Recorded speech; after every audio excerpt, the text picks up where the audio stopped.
Coupure récurrente d'eau à Beaunois, Sotra, des heures d'attente pour avoir un bus et en exclusivité, interview avec Segolin Christian, président de l'initiative Chèque Club. C'était les titres de ce journal. Bienvenue dans PP News. Depuis un bout de temps, la société de distribution d'eau de la Côte d'Ivoire, ou SODECI, peine à distribuer de l'eau de façon quotidienne dans la commune de Beaunois. Malgré les 2 châteaux d'eau installés dans la ville, les raisons de cette pénurie d'eau restent inconnues. Le point de la situation avec Roland Diambra. Située dans le département de la région du Sud Komoué, avec une population de 69 983 habitants, la ville de Beaunois est fréquemment touchée par des coupures d'eau. À notre micro, les populations ont voulu se faire entendre. Vraiment, la SODECI nous fatigue. Ils coupent l'eau. Tu vas aller au travail. Des fois, tu te lèves le matin, il n'y a pas l'eau pour te laver. Les enfants pleurent, ils veulent aller à l'école. Vraiment, ça ne nous arrange pas. Donc, ils n'ont qu'à revoir ce cas. Sinon, ce n'est pas bien pour nous. Le château est là, mais malgré ça, on coupe l'eau. Donc, nous, on ne comprend rien dans ça. On ne sait pas ce qui se passe. Donc, ils n'ont qu'à revoir ça. Sinon, ça ne nous arrange pas vraiment. Avant, c'était comme ça? Bon, avant, c'était pas comme ça. Mais depuis un bout de temps, c'est ce qui se passe. Donc, nous, on comprend rien. Regardez ceux ici, là, c'est au nom de Dieu, ça va aller. Regardez-nous un peu. En fait, de l'eau, là, c'est bizarre.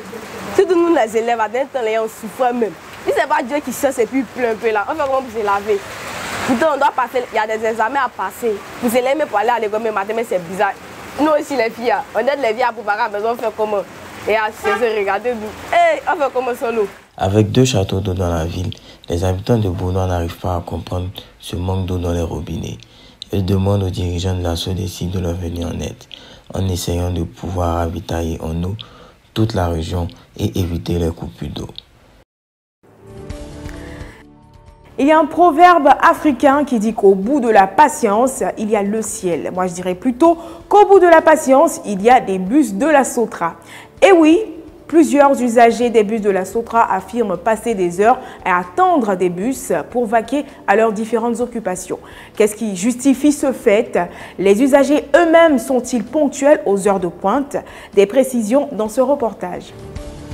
De Plateau Sainte-Cécile. Ici, avoir le bus n'est pas une chose facile. On pourra même penser être à une partie de chasse où l'on doit avoir une très grande patience. En gros, les bus se font très rares. Je suis au terminus du 35 à Sainte-Cécile ici. Mais il faut dire que ce n'est pas facile avec la ligne 35. Voilà, comme vous le constatez, ça fait près de 45 minutes que je suis là. Mais ça, aujourd'hui, c'est mieux. Sinon, habituellement, on peut faire peut-être 2 heures de temps à attendre le bus. Et ce qui n'est pas normal. Voilà, il faut que la SODECI voie un peu la situation. Parce que pour nous, les étudiants, ce n'est pas facile. Tu vas à cours à 7 heures, tu vas attendre le bus jusqu'à 8 heures. Mais on voit même dépasser. Voilà, j'ai un cours à 13 heures, il est pratiquement 12h45 le bus n'arrive pas. C'est très compliqué. Donc j'encourage, je demande à la SODECI de voir la situation de la ligne 35. Voilà. Maintenant, tu ne vas pas les prendre cher, c'est ça? Oui, bon, effectivement. Voilà.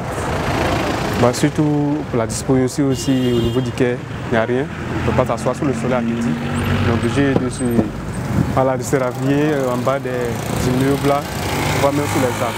Voilà, il faut voir aussi le siège aussi pour qu'on puisse siéger et puis voilà, être un peu à l'aise.